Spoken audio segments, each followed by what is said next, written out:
apple cider, but your hair is smelling like fruit punch, and I don't even like you that much. Wait, I do.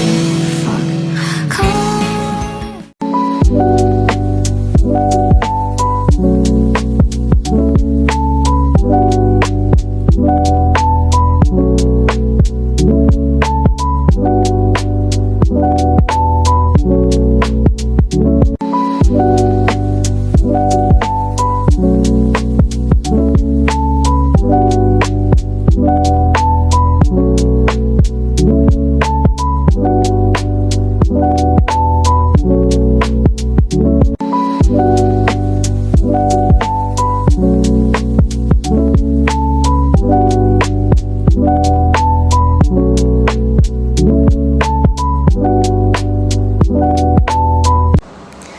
Assalamualaikum, nama saya Nurman Sarah binti Muhammad Nazri dan nombor matrik saya AM2505018688.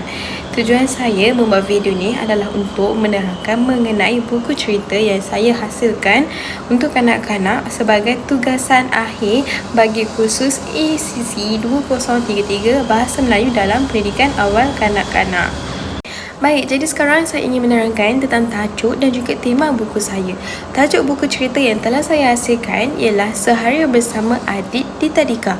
Buku ini menceritakan tentang aktiviti harian kanak-kanak lelaki yang bernama Adik di Tadika seperti belajar, bermain bersama kawan-kawan dan juga melakukan aktiviti seni seperti berlukis menggunakan krayon. Tema buku ini pula adalah kehidupan harian kanak-kanak di Tadika. Jadi sekarang saya ingin menerangkan tentang sasaran umur untuk buku yang telah saya hasilkan. Jadi buku ini disasarkan kepada kanak-kanak yang berumur 5 tahun kerana penggunaan ayat yang ringkas serta ilustrasi yang berwarna-warni. Dengan ini dia dapat membantu meningkatkan minat kanak-kanak dalam membaca. Baik, jadi sekarang saya ingin menceritakan tentang ringkasan sinopsis buku cerita Sehari Bersama Adik di Tadika. Cerita ini bermula pada awal pagi di mana Adik bersiap untuk pergi ke Tadika bersama ibu bapanya. Di Tadika, Adik melakukan pelbagai aktiviti seperti belajar bersama guru, bermain bersama rakan-rakan, berkongsi makanan bersama rakan pada waktu rehat dan juga melukis menggunakan krayon bersama rakan-rakan. Cerita ini juga menerapkan pelbagai nilai seperti berkongsi makan, bekerjasama, membantu rakan yang lain dan juga menghormati rakan dan juga guru. Sekarang saya akan menerangkan cara saya membuat buku cerita saya. Buku ini dihasilkan menggunakan aplikasi Canva di mana proses penghasilan buku bermula dengan merancang jalan cerita, diikuti dengan penulisan teks cerita yang ringkas dan mudah difahami oleh kanak-kanak yang berumur 5 tahun.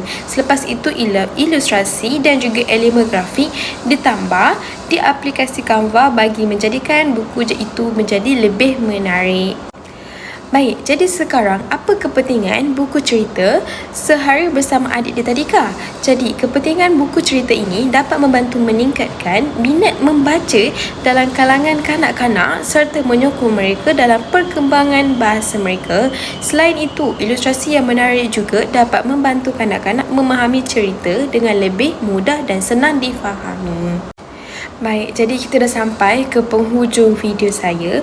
Sekarang saya ingin menceritakan tentang penutup di mana kesimpulannya buku cerita ini dihasilkan sebagai bahan bacaan yang sesuai untuk kanak-kanak yang berumur 5 tahun bagi membantu perkembangan bahasa serta menerapkan nilai-nilai murni dalam kehidupan seharian mereka seperti baik hati, berkongsi, membantu rakan-rakannya dan juga menghormati guru. Sekian daripada saya. Terima kasih. Bye.